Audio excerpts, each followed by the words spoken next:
The Gospel according to John, read from The Remedy, an expanded paraphrase by Dr. Timothy R. Jennings. Sometime later, Jesus went to Jerusalem for a Jewish festival. Near the Sheep Gate in Jerusalem, there is a pool which in Aramaic is called Bethesda, and which is surrounded by 5 covered porches. It was here that a great number of people with various diseases or disabilities would gather, the blind, the crippled, and the paralyzed. They gathered about this pool because in their desperation for a cure, they had come to believe a superstitious tale, a tale that sadly made God appear cruel and arbitrary.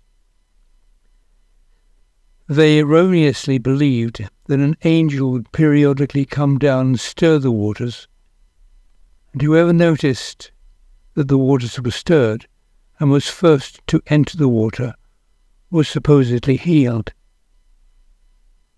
There was one particularly sad case of a man who had been paralyzed for 38 years.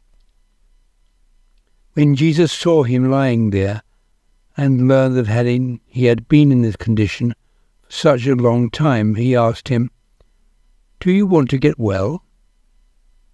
"Sir," the paralyzed man replied, "I have no one to help me into the water when it is stirred.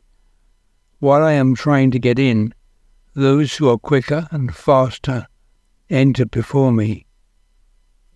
Then Jesus said to him, "Get up, pick up your mat and walk."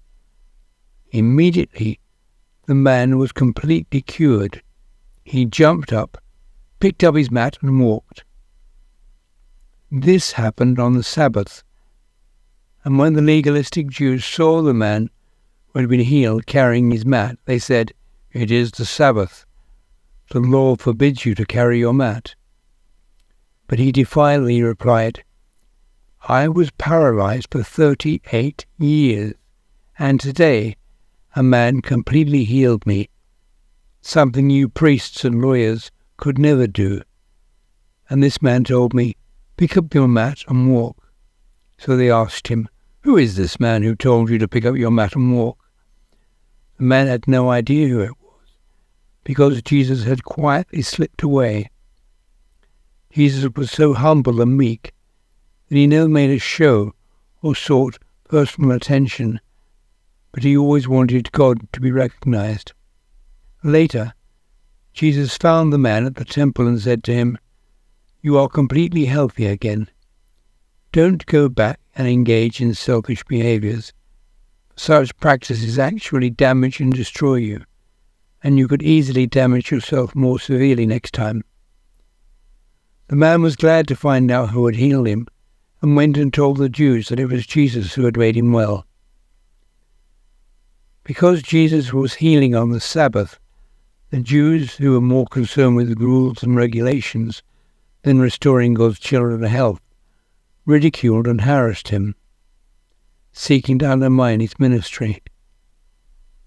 Jesus said to them, "My Father is always working, always giving of himself for the good of his creation. Today, right now, he continues to work for the healing and restoration of this world, and I too am working with him in all he does." The Jews were outraged after hearing this and tried even harder to kill him. In their minds, he was not only breaking the Sabbath, but he was also calling God his own Father and claiming equality with God. Jesus knew that their minds were darkened with misunderstanding, so he gave them this answer: "I tell you the truth. I don't do anything in my own strength or by using my own power. Everything I do, I am only able to do what my Father would do if he were here in my place. For my Father loves me and shows me all his ways. And yes, I know this is hard for you to comprehend, but he will show through me even greater revelations of his character and the healing methods of his kingdom. But just as my Father restores the dead to life, so I, his Son, give life to all those who open their hearts and minds to receive the healing truth I bring. Not only will my Father not judge you, but he has entrusted me, his Son, with revealing the truth necessary for each person to be able to judge whether to accept God's remedy to sin or not. Thus all judgment is simply a matter of whether a person has accepted the remedy to sin that I bring and is healed, or rejected the remedy and remains ineffective with selfishness. All those who accept the remedy to sin that I bring and experience healing of mind and character bring honour to me and thus to my Father whom I reveal. But those who reject the remedy to sin that I bring reject the only cure for their infected hearts, and their lives do not honour me or my Father who sent me. I tell you the truth. Whoever comprehends what I am saying, and therefore trusts my Father, will experience complete regeneration of heart and mind, and live forever. He is no longer sick, and will not be diagnosed as terminal. He has been delivered from certain death to life eternal. I tell you the truth. The time is now here when all those whose minds are infected with the lies of Satan that lead only to death will hear the truth that I, the Son of God, reveal. And all those who understand and accept this truth will have the lies dispelled from their minds, will be reconciled to God, and will live. Just as the Father has life original, unborrowed, underived, so I, his Son, also have life original, unborrowed, underived. The Father has given me the responsibility to bring humanity the remedy for sin and selfishness, and to diagnose the condition of all people, because I am not only God's Son, but also the Son of Man. Don't be so shocked by what I am telling you, because the time is coming when all those who are in their graves will hear my voice calling them back to life, and will arise out of their graves. Those who have accepted the truth I reveal, and have had God's methods, principles, and character restored in them, will arise and live forever.